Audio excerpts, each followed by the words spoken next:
ఇవి మోక్ష మార్గపు యేసుని మాటలు, ఇవి మహిమకరమైన దేవుని పలుకులు, ఇవి మహిమకరమైన దేవుని పలుకులు. అపోస్తల కార్యాలు 18వ అధ్యాయము 9వ వచనము. ఒకనాటి రాత్రి పౌలునకు దర్శనము కలిగెను. ఆ దర్శనములో ప్రభువు, నీవు భయపడవలదు, నీవు ఇంకను దేవుని వాక్కును బోధించుచునే ఉండుము, ఆ పనిని ఆపకుము. ఏలైనా నేను నీతో ఉన్నాను, కావున నీకు ఎవరునూ హాని చేయలేరు. ఈ నగరములో నా ప్రజలు అనేకులు ఉన్నారు అని ప్రభువు పౌలునకు చెప్పెను. ప్రియ సహోదరి సహోదరులారా, దైవ వాక్కును ప్రకటించే ముందు, అనగా మనం ఈ పై వాక్యాలను మనం చూసినట్లయితే, సొంత ప్రజలైన యూదులకే సువార్తను ప్రకటిస్తున్న సమయంలో సమావేశ మందిరంలో పౌలును విమర్శించడం జరుగుతూ ఉంది. పౌలు ఎంతో బాధపడతాడు. నేను సింపుల్ గా చెప్తూ ఉన్నాను. అక్కడ ఒక మాట మాట్లాడతాడు పౌలు. యూదులకైన మీకు కాకుండా మొట్టమొదటిసారిగా యూదులమైన మనకు రక్షణ ఇచ్చాడు దేవుడు. కానీ ఆ రక్షణను మీరు తృణీకరిస్తున్నారు, విమర్శిస్తున్నారు, ద్వేషిస్తూ ఉన్నారు.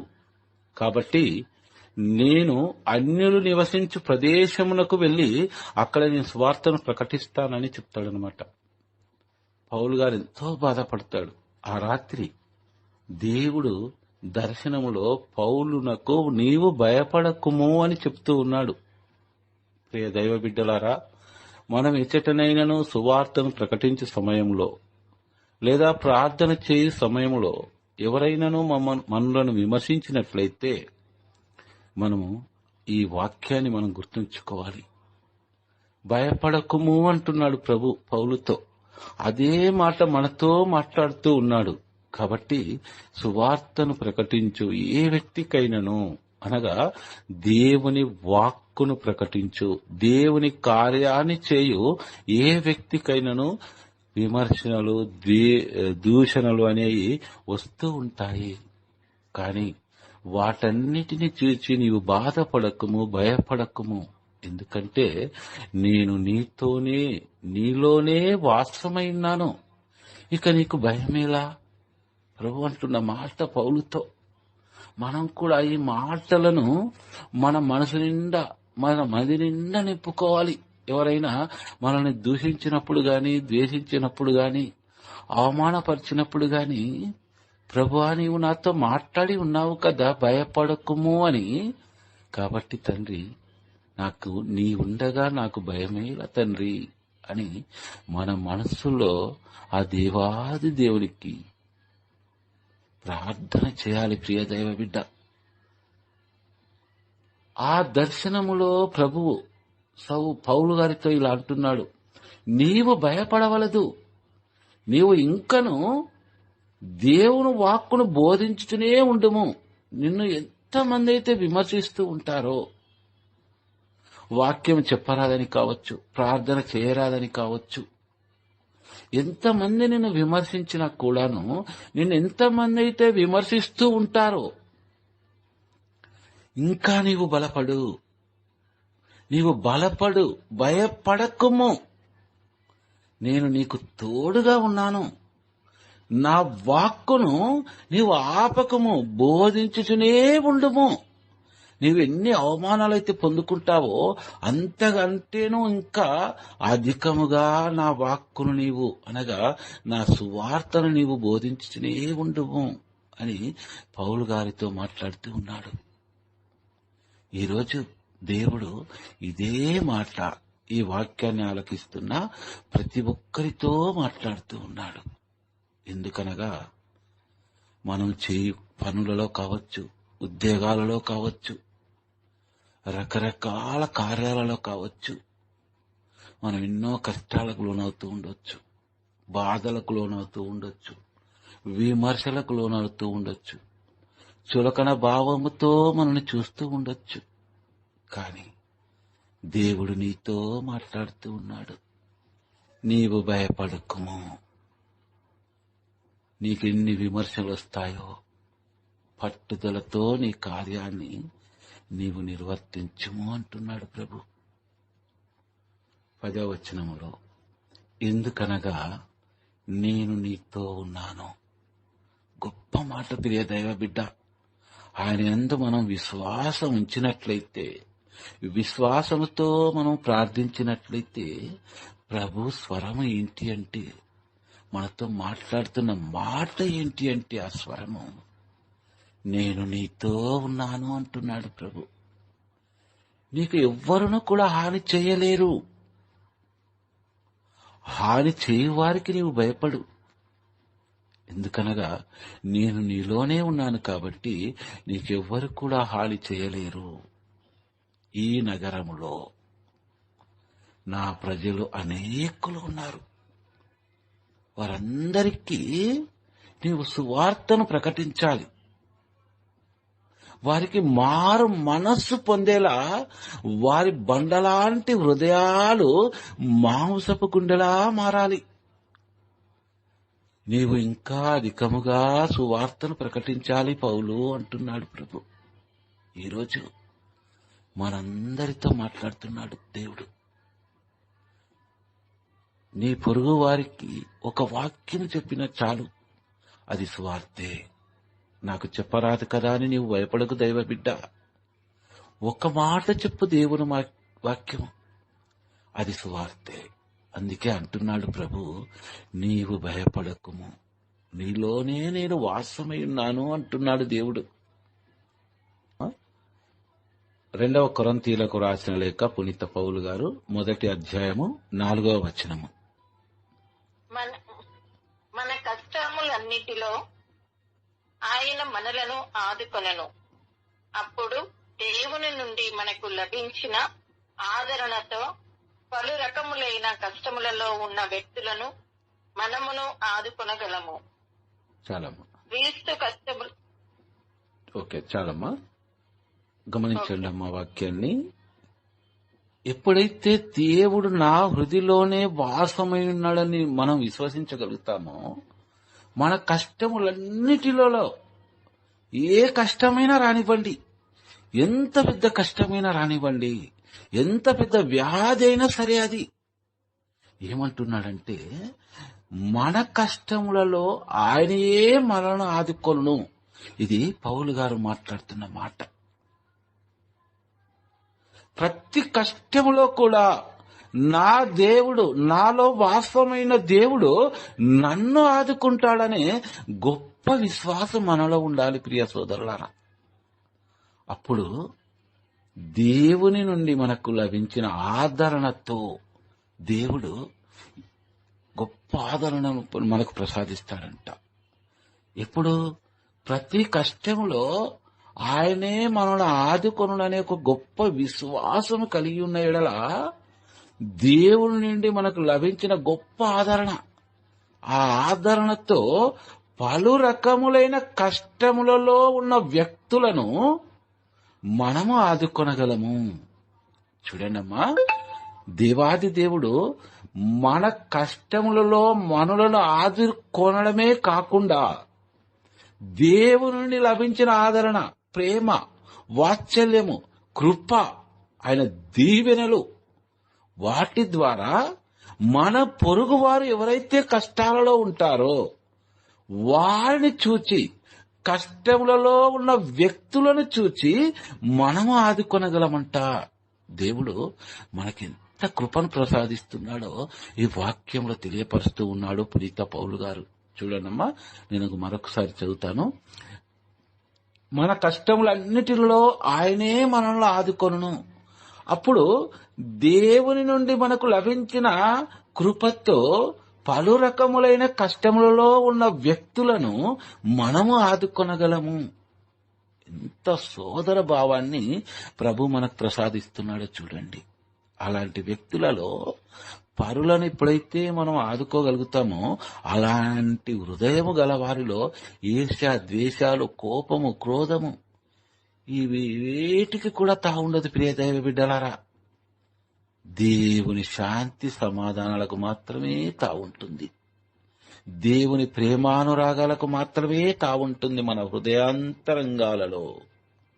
అప్పుడు ఎదుటివారి కష్టాలను చూచి మనం చలించిపోయి దేవుడు మనకిచ్చిన ఆదరణతో ఎదుటి వారిని మనం ఆదుకొనగలమని పునీత పౌలు గారు ఈ 2 వాక్యాల ద్వారా మనకు తెలియచేస్తూ ఉన్నాడు. 5వ వచనం చదువమ్మా.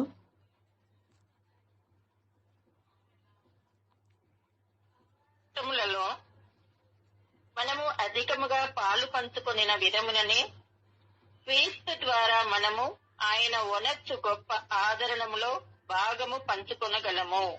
క్రీస్తు కష్టములలో మనము అధికముగా పాలు పంచుకొనిన విధముననే అనగా క్రైస్తవ బిడ్డలైన మనందరికీ కూడా తెలుసు, ప్రతి బిడ్డ పాపము కొరకు లోకాంతం వరకు ఎంతమంది అయితే జన్మించి జీవించి మరణిస్తారో వారు చేయు పాప కార్యాలు ఎన్నైతే ఉంటాయో అవి లెక్కకు మిక్కుటం. ప్రియ దైవ బిడ్డలారా, వారందరి కొరకు ఆయన శిలువ పైన బలియాగమయ్యాడు, తన రక్తాన్ని చిందించాడు. ఇవన్నీ కూడా క్రైస్తవ బిడ్డలైన మనందరికీ కూడా తెలుసు. యేసుక్రీస్తు ఎన్ని శ్రమలు పొందాడో, కొరడాలతో కొట్టబడ్డాడో, శిరస్సున ముళ్ళ కిరీటం ధరించబడిందో, కాళ్ళకు చేతులకు మేకులతో శిలువ కంటగొట్టబడ్డాడు, ప్రక్కన బల్లెపు పోటుతో పొడిచారు. ఆ ప్రోటులో నుండి వెలువడిన రక్తము ప్రోక్షింపబడి మనందరి పాపాలను ఏ విధముగా కడగబడిందో, మనం ఏ విధంగా శుద్ధులమయ్యామో, ఏ విధముగా దేవుడు తన బిడ్డలుగా ఎన్నుకున్నాడో, ఆ కష్టాలన్నీ కూడా మనకు తెలుసు. కాబట్టి ఇక్కడ వాక్యం ఏమని పలుకుతూ ఉందంటే, క్రీస్తు కష్టములలో మనం అధికముగా పాలు పంచుకొనిన విధముననే. ఆ దేవాది దేవుని యొక్క కష్టాలు మనం మనన చేసుకున్నట్లయితే మనకొస్తున్న కష్టాలు ఏమాత్రము కూడా కొరగావు. ప్రియ దైవ బిడ్డ, క్రీస్తు ఎంతగానో మన కొరకు రక్తం చిందించాడు. ఆ రక్తపు బొట్టులో 1% నోటిలో ఒక రక్తపు బొట్టులో 1% ఎంత ఉంటుందో అంత కూడా ఉండదేమో మన జీవితకాల కష్టాలన్నీ కూడాను. అది తలంచుకోమంటున్నాడు పౌలు గారు. ఆయన కష్టాన్ని నువ్వు తలంచుకుంటే నీ కష్టము సముద్రం ఒడ్డునున్న ఒక ఇసుక రేణువుతో సమానమవుతుందేమో అంటున్నాడు. కాబట్టి క్రీస్తు కష్టములలో మనం అధికముగా పాలు పంచుకునే విధముననే క్రీస్తు ద్వారా మనం ఆయన ఓనర్చు గొప్ప ఆదరణలో భాగం పంచుకోగలము. మనం అనునిత్యము కూడా ఈరోజు మనం ఆ దేవాది దేవుని స్తుతిస్తున్నాము, గణపరుస్తున్నాము, కీర్తిస్తున్నాము, మహిమపరుస్తున్నామంటే ఆయన మన కొరకు పొందిన శ్రమలే కారణం. ప్రియదయ బిడ్డ, వాటిని మనం చేసుకోవాలి. అప్పుడు గొప్ప ఆదరణములో భాగం పంచుకోగలుగుతాము. ఎప్పుడైతే మనం అవన్నీ కూడా దేవాది దేవుడు నా గురించే దివిని వీడి భూమికి దిగి వచ్చాడని నువ్వు ఎప్పుడైతే తలంచుతావో దేవాది దేవుడు నీకు గొప్ప ఆదరణను ప్రసాదిస్తానని ఈ వాక్యంలో మనకు తెలియజేస్తూ ఉన్నాడమ్మా. 10వ వచనం చదువమ్మా. త్వరగా చదవాలి, మనకి టైం సరిపోదు కదా. మృత్యు సంబంధమైన భయంకర ప్రమాదము నుండి ఆయన మమ్ము కాపాడెను, ఇక ముందును కాపాడును. ఆయన తిరిగి మమ్ము కాపాడునని మా నమ్మకమును ఆయన యందు నిలుపుకొంటిమి. ఆమేన్. పౌలు గారు ఏమంటున్నారంటే, ఇవన్నీ కూడా మేము అనునిత్యము పాటిస్తూ ఉన్నాము, మనన చేస్తూ ఉన్నాము, ప్రభు శరీర రక్తాలలో పాలు పంచుకుంటూ ఉన్నాము. అంతేకాకుండా ప్రభు శ్రమలలో కూడా మేము పాలు పంచుకుంటున్నాము. కాబట్టి మృత్యు సంబంధమైన భయంకరమైన ప్రమాదములు ఎన్నింటి నుండియో ఈరోజు మనకు కూడా వస్తూ ఉన్నాయి. అలాంటివే అనుకోని విపత్తులు, మన తలవని తలంపుగా ఏవో వ్యాధి బాధలు, దానికి ఎంతో ధనం వెచ్చించాల్సి వస్తూ ఉంది. మృత్యు సంబంధమైనవి మనం కలలో కూడా తలించని వ్యాధులు వస్తూ ఉన్నాయి ఈ రోజుల్లో మనకి. వాటి గురించి ధనాన్ని ఎంతో వెచ్చించాల్సి వస్తూ ఉంది. అలాంటి ప్రమాదాలు ఎన్నిటి నుండియో ఆయన మమ్ము కాపాడెను. మృత్యు సంబంధమైన భయంకరమైన ప్రమాదములు ఎన్నింటి నుండియో దేవుడు క్రీస్తు ప్రభు మమ్మలను కాపాడుతూ ఉన్నాడు అని పౌలు గారు ఈరోజు మనందరికీ తెలియజేస్తూ ఉన్నాడు. ఇక ముందును కాపాడును. ఇది గొప్ప విశ్వాసం. ఇప్పటి వరకే కాపాడమే కాకుండా ఇక ముందు కూడా మమ్మల్ని కాపాడుతాడనే గొప్ప నమ్మకము మాకుంది. అమ్మా, ఈ రోజుల్లో ఈ వాక్యాన్ని ఆలకిస్తున్న మీకు దేవుడు ఎన్నో మేలు చేసి ఉంటాడు, ఇంకా చేస్తూనే ఉంటాడనేది మన విశ్వాసం. ఆ విశ్వాసంతోటే మన క్రైస్తవ జీవితాన్ని క్రీస్తులో జీవిస్తూ ఉన్నాం. మన ప్రతి బాధను కూడా దేవుని పాద సన్నిధిలో ఉంచగలుగుతూ ఉన్నాం. ఆ నమ్మకాన్ని పోగొట్టుకోవద్దంటున్నాడు పౌలు. అమ్మ, మనకి దేవుడు మేలులు చాలా చేసి ఉంటాడు కదా, ఒకసారి చెప్పండమ్మా.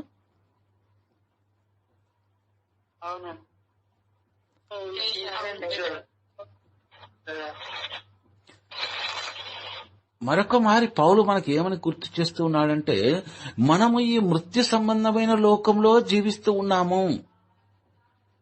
మన చుట్టూరా సాతాను దూతలు పనిచేస్తూ ఉన్నాయి మనలను శోధనలకు గురి చేయడానికి.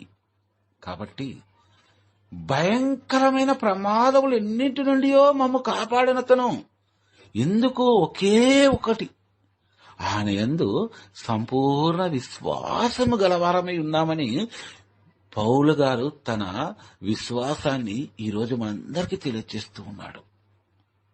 అంతేకాకుండా ఈ విశ్వాసము మా నుండి ఎప్పటికీ కూడా తీసివేయకూడదని పవిత్రాత్మ సర్వేశ్వరుని ద్వారా మేము ప్రార్థిస్తూ ఉన్నాము. కాబట్టి ఆ నమ్మకము, విశ్వాసం మాకుంది. ఇప్పుడే కాదు, ఇక ముందు కూడా మమ్మలను కాపాడునని మా నమ్మకము. ప్రియ దైవ బిడ్డలారా, ఇది మనందరికీ కూడా ఈ నమ్మకమైన విశ్వాసము మనలో ఉండాలి. మనం ఎన్ని కష్టాలైనా ఎదుర్కోవచ్చుగాక, ఎన్ని వ్యాధి బాధలకైనా గురి కావచ్చుగాక, అశాంతికరమైన జీవితాన్ని ఎన్ని రోజులైనా గడపవచ్చునుగాక. కానీ పౌలు గారి మాటలను మనం శ్రద్ధగా ఆలకించినట్లయితే, ఆ నిరీక్షణ గలవారమై మనం ఉన్నట్లయితే దేవుని ఆదరణ మనపై సమృద్ధిగా వస్తుంది అంటున్నాడు పౌలు గారు. 20వ వచనం చదవమ్మా. వేళయన దేవుని వాగ్దానములన్నిటికీ ఆయనయే అవును అను సమాధానము ఇందువలననే దేవునికి మహిమ కలుగుటకై యేసుక్రీస్తు ద్వారా మనము ఆమేన్ పలుకుదము.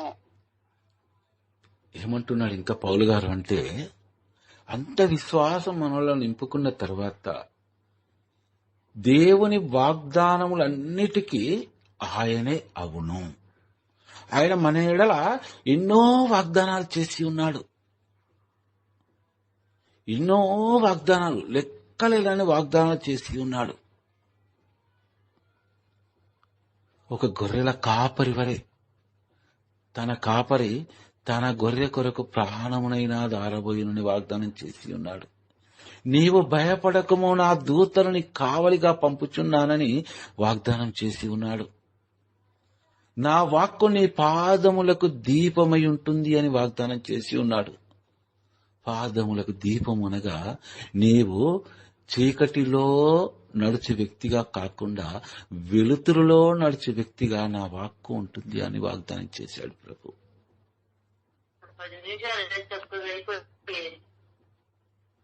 ఇలా విధంగా ఎన్నో విధాలుగా మనకు వాగ్దానం చేసి ఉన్నాడు. కాబట్టి ఆయన వాగ్దానాలన్నిటినీ కూడా ఆయనయే అవును అనే సమాధానము. అవును అంటే తప్పకుండా ఇది నీ జీవితంలో నెరవేరుస్తాను, దీంట్లో నీవేమాత్రం సంకోచించకు నా బిడ్డ అని ప్రభు వాగ్దానాలు ఇవన్నీ కూడాను. బైబిల్ గ్రంథాన్ని మనం చూసినట్లయితే ఆది కాండం నుంచి దర్శన గ్రంథం వరకు దేవుడు మనకెన్నో వాగ్దానాలు చేసి ఉన్నాడు. ఇందువలననే దేవునికి మహిమ కలుగుటక్కై యేసు క్రీస్తు ద్వారా మనము ఆమెన్ అని పలుకుదాము. గొప్ప మాట. మనం ప్రతి దానికి కూడా చివరిలో ఆమెన్ అని పలుకుతూ ఉంటాం. ఆమెను అనేది సాధారణ పదము కాదు ప్రియ దైవ బిడ్డలారా. ఆమెన్ అన్న పదములో ఎంతో అద్భుతం ఉంది, దేవుడు చేసే అద్భుతం. ప్రభువా, నేను చేస్తున్న ఈ ప్రార్థన ముగించిన తోడనే నీకు ఆమెనని పలుకుతూ ఉన్నానంటే నా ప్రతి ప్రార్థన కూడా నీవు ఆలకిస్తున్నావని నేను నిండు మనసుతో విశ్వసిస్తున్నాను. ఆలకించిన నా ప్రార్థన నెరవేరుతుంది అని కాదు, నెరవేరినది నా జీవితంలో అని ఆమెనను పలుకుతున్నాను తండ్రి అని మనం ఆమెన్ అని పలకడం జరుగుతూ ఉంది ప్రియ దైవ బిడ్డ. అందుకే ప్రతి ఒక్కరికి కూడాను ప్రార్థనా చివరిలో ఆమెన్ అని పలకడానికి కారణం అదే. ఆమెన్ అనేది ఒక రాజముద్ర లాంటిది. నువ్వు చేసిన ప్రతి ప్రార్థన కూడా నా హృదయపూర్వకముగా నిండి విశ్వాసముతో చేసి నీ పాదాల చెంత పెడుతూ ఉన్నానని ఆమెనని ముద్ర వేస్తూ ఉన్నావు. అంటే ఇది నీవు నెరవేర్చావనే విశ్వసిస్తున్నాను నా జీవితంలో అనే మాటకు ఆమెననే అర్థం వస్తుంది ప్రియ దైవ బిడ్డ. అర్థమవుతుందా అమ్మా మీకు వాక్యము?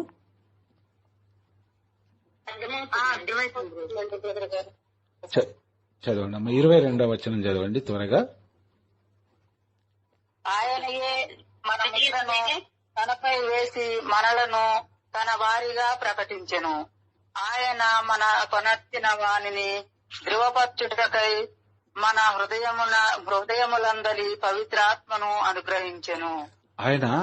ఆయనకు మనం ఎప్పుడైతే ఆమెనని మనం తెలియచేస్తున్నామో ఆ దేవాది దేవునికి, అప్పుడు ఏం చేస్తున్నాడంటే ఆయనయే తన ముద్రను మనపై వేసి మనలను తన వారిగా ప్రకటించెను.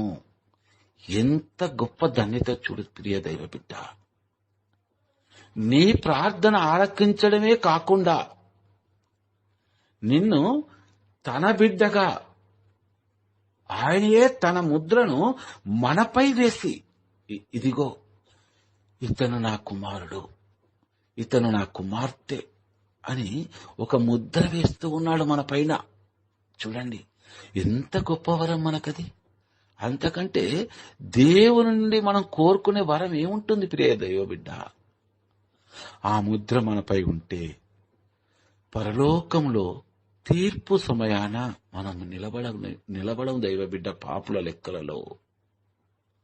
ఎందుకంటే ఆయన భూలోకంలోనే మన పైన తన ముద్ర వేస్తూ ఉన్నాడు. ఇతడు నా ప్రియ కుమారుడు, ఇతడు నా ప్రియ కుమార్తె అని. ఆయనయే తన ముద్రను మనపై వేసి మనలను తన వారిగా ప్రకటించెను. ఆయన మనకు ఉనర్చిన వాణిని ధృవపరచుటకై మన హృదయములందలి పవిత్రాత్మను అనుగ్రహించెను. మనలను తన బిడ్డలుగా ఎన్నుకొనడమే కాకుండా, తన బిడ్డలుగా ప్రకటించడమే కాకుండా ఇంకా అమూల్యమైన వరాన్ని మనకేమిస్తున్నాడంటే ఆ దేవాది దేవుడు ఆయన మనకొనర్చిన వాణిని ధృవపరచుటకై, అంటే ఇదిగో నా బిడ్డకు నేను ఇది ప్రసాదించాను, ఇతను నా కుమారుడుగా కుమార్తెగా ఎన్నుకున్నానని ధృవపరచుటకై ఏం చేస్తూ ఉన్నాడంటే ఆ దేవాది దేవుడు మన హృదయములందరి పవిత్రాత్మను అనుగ్రహించెను. పవిత్రాత్మ దేవుణ్ణి మన హృదయంలో వాసమైండేటట్లు దేవాది దేవుడు ఒక గొప్ప గొప్ప వరముగా పవిత్రాత్మ దేవుడే వరముగా మారి మన హృదయాంతరంగంలో వాసమై ఉంటూ ఉన్నాడు. నిజంగా ఇది చాలా గొప్ప వరం కదమ్మా, చెప్పండమ్మా. అవునండి. ఇంత గొప్ప వరాన్ని పొందుకోవాలంటే దేవుడు మన నుండి ఆశించేది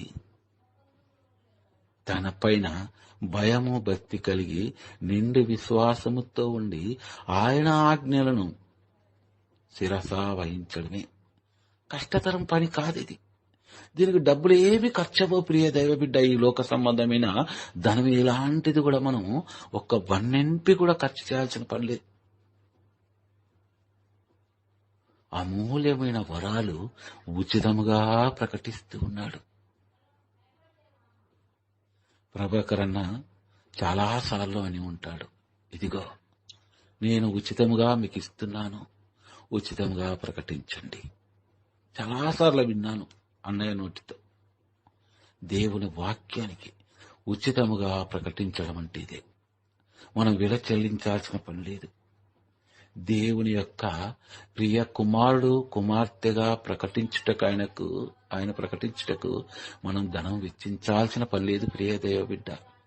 అంతేకాకుండా మన హృదయాంతరంగములలో, ప్రతి ఒక్కరి హృదయాంతరంగములో పవిత్రాత్మను అనుగ్రహించుటకు మనం ఎలాంటి ధనాన్ని కూడా వెచ్చించాల్సిన పని లేదు. ఈరోజు ప్రభు ఒక మాట చెప్తూ ఉన్నాడు, నీ వలే నీ పొరుగు వారిని ప్రేమిస్తే చాలు, నీకు ఇవి నేను ఉచితంగా ప్రసాదిస్తానంటున్నాడు ప్రభు. కాబట్టి ఆ దేవాది దేవుడు ఎప్పుడైతే మన హృదయాంతరంగంలోనికి మనం ఆస్వాదించుకోవాలి ఆ దేవాది దేవుణ్ణి మనము నిత్యము కూడా ఆయన మహిమ ఘనతను ప్రకటించాలని దేవుడు నిన్ను నన్ను ఎన్నుకొన్నాడని ప్రియ దైవ బిడ్డ మనం ప్రతి ఒక్కరము కూడా తెలుసుకోవాలి. చదవండి అమ్మా, 4వ అధ్యాయం చదవండి, 16వ వచనం. 4వ అధ్యాయము 16వ వచనము. ఇందువలననే మేము ఎన్నడూ నిరుత్సాహపడము. మేము భౌతికంగా క్షీణించుచున్నను, ఆధ్యాత్మికముగా దినదినము నూతనత్వమును పొందుచున్నాము. ఆమేన్. పౌలు గారు ఇంకా మనకి ఏమని తెలియజేస్తూ ఉన్నాడంటే, మేము దేవాది దేవుణ్ణి, మన రక్షకుడైన ప్రభువుని మా హృదయాంతరంగంలో నింపుకున్నాం. పవిత్రాత్మ దేవుడు మా హృదయాంతరంగంలో ఉన్నాడు. కాబట్టి మేము ఎన్నడూ నిరుత్సాహపడం. మాకు వస్తున్నాయి, బాధలు వస్తున్నాయి, కొరడాలతో కొట్టబడుతూ ఉన్నాం, గెంటి వేయబడుతున్నాం, రాళ్లతో కొడుతూ ఉన్నారు. మేము సువార్త ప్రకటిస్తే విమర్శిస్తున్నారు, దూషిస్తున్నారు. అయినను మేము ఎన్నడూ నిరుత్సాహపడము. ఎందుకంటే దేవుడు మాతో ఒక మాట పలికి ఉన్నాడు, నేను నీలోనే ఉన్నాను. పౌలు భయపడకుము అన్నాడు. ఆ వాక్కును, ఆ మాటను మా హృదయాంతరంగంలో నిండుగా నింపుకొని ఉన్నాము కనుక మేము ఎన్నడూ నిరుత్సాహపడము. మేము భౌతికంగా క్షీణించినను కూడాను, అవమానాలు పొందినా కూడాను, ఆధ్యాత్మికంగా దినదినము ప్రతిరోజు కూడాను, ప్రతి దినము కూడాను మేము నూతనత్వాన్ని ఆ దేవుని సన్నిధిలో పొందుచూ ఉన్నాము. గొప్ప అనుభూతి ఇది. పౌలు గారు తాను పొందుకున్న గొప్ప అనుభూతిని ఈరోజు మనకు తెలియజేస్తూ ఉన్నాడు. ప్రియ దైవ బిడ్డలారా, 5వ అధ్యాయము 5వ వచనం చదవండి అమ్మా. 5వ అధ్యాయము 5వ వచనము. ఈ మార్పునకు మనలను సిద్ధమనర్చున్నది దేవుడే. ఆయన మనకై ఉంచిన సమస్తమునకు తన ఆత్మను హామీగా ఒసగెను. మనము గొప్ప విశ్వాసులము కావాలన్నా ఈరోజు చాలా మంది వాక్యాన్ని ఆలకిస్తున్నారు, గ్రూప్ లో జాయిన్ అయ్యి. వారు ఈ గ్రూప్ లోకి రాలేదంటున్నాడు దేవుడు. నేను మీలో పవిత్రాత్మను ఉంచాను కాబట్టి నా స్వరాన్ని వినుటకు, నా స్వరాన్ని ఆలకించుటకు మీరు వచ్చి ఉన్నారు. నేనే మిమ్మల్ని ఆహ్వానించి ఉన్నాను. గొప్ప మాటమ్మ. మనందరిలో పవిత్రాత్మ దేవుని ప్రేరణ ద్వారానే ఈ వాక్కును ఆలకించి మన జీవితాలను పడిపోతున్నా మన జీవితాలను కట్టుకోగలుగుతూ ఉన్నాము. ఈ మార్పునకు మనలను సిద్ధమునర్చినది దేవుడే. ఏ మార్పు? దేవుని స్వరాన్ని ఆలకిస్తే దేవుడు నాతో ఏమని మాట్లాడబోతూ ఉన్నాడో ఆ మాట్లాడిన వాక్కును బట్టి నా జీవితాన్ని మలుచుకోవచ్చు కదా. అప్పుడు నాలో మార్పు అనేది వస్తుంది కదా.